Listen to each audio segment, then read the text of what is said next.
Yeah. I know it's been a while, but we got some new videos for you and some new features to share with you and a recap of some old ones we think are important. So, first up, new Google Classroom tool. In Google Classroom, you now have a resources tab. The resources tab will take any practice sets you've created or video activities where you've inserted questions in a YouTube video, and it will display them here. You can also create those new practice sets or new videos right from this resource section. Okay, so they're no longer tied to a particular lesson or to a particular class, and they'll stay here for you to use in other classes and other sessions. You can also share a link to another teacher.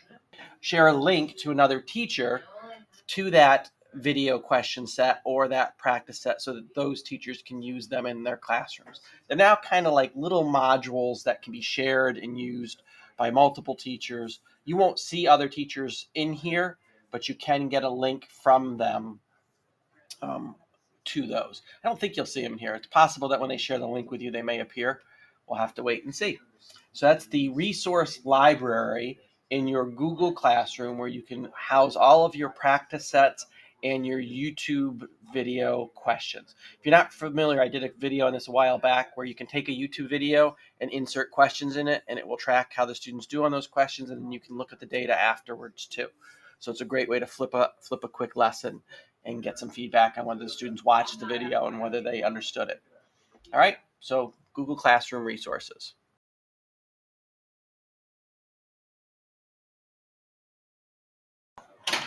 All right, this is one you can help us out a lot on. If you're a teacher or anyone setting up Google Meets and you're inviting students to them, you have to be very particular about the way you do that, because one of the problems we're having is students are using those Google Meets when there's no adult present, and that obviously is a huge monitoring and issue. Okay, so in order to help us with that, if you're using a Google Meet with students and you're a classroom teacher, it should be the Google Meet that's in your Google Classroom link on the top of your classroom page. If you're not a classroom teacher and you're setting up a meeting with parents and students and you're scheduling it on your calendar, what you should be doing is when you schedule the appointment and you add the Google Meet, you should click on this gear here, and then you need to change the settings down here. One, you should turn on that you must be present, the host, before anyone else can join. What that means is after this meet is used at one meeting, no one will be able to use it again unless you're in that meeting first. Because what you may or may not know is that a link for a Google Meet is persistent. It lasts for up to 6 months. If no one's used it after 6 months, then the address goes back into the pool. But if it's been used within 6 months, it stays active forever. So you're going to turn on host must join, and then best case scenario, you should probably hit restricted, which means only people you invite to the calendar appointment can access that Google Meet. And then you're going to click save. So that'll make this Google Meet essentially a one-time instance where nobody will be able to use it for the next 6 months unless you're in the Google Meet. This exact little address right there. Okay? So please do that for us if you're scheduling appointments that involve students via Google Meet so that those meets cannot be reused.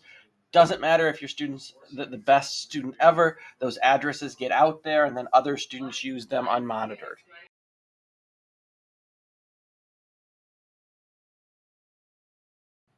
I'm going to do this one quick. It's a feature that I may announce before and Google put it on pause, but it's now fully implemented. If you want to, when you're in a Google Doc now, you can come up here to Tools and then come down here to Line Numbers. It'll open up the side pane where you can have it add line numbers next to each line. I know ELA teachers use this a lot so that they can refer to what line number on a page something is with students. It's also good if you're working on a team with large documents. You can tell it to number each page separately, restart on each page, continue the numbers through the whole entire document where they just get bigger. Or if you have sections set up in your document, you can tell it to restart the numbering by section. Okay, and then obviously you can apply it to the entire document or just to a section of the document if you've sectioned the document. So that's the line numbers feature in Google Docs.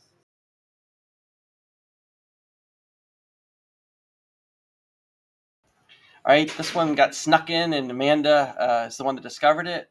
If you're in Google Slides now, and you have, it doesn't matter how many slides are in the slideshow, and you see up in the upper right hand corner, there'll be a record button. It's right underneath the share and the slideshow button. If you click that record button, you can now record a video of yourself. You can adjust which camera you're using, which microphone you're using. And what it will do is it will create a video narration over your slides. As you go through, you can click to go to the next presentation, continue narration. You can change where the little picture of you talking is. You can change where or how big that picture on the side is that you're talking. Note that it will cover some of your content in the bottom right-hand corner of your slide. Nothing you can do about that other than use a smaller version of it. So when you're doing that, make sure it doesn't cover anything important in the bottom right-hand corner of your slide.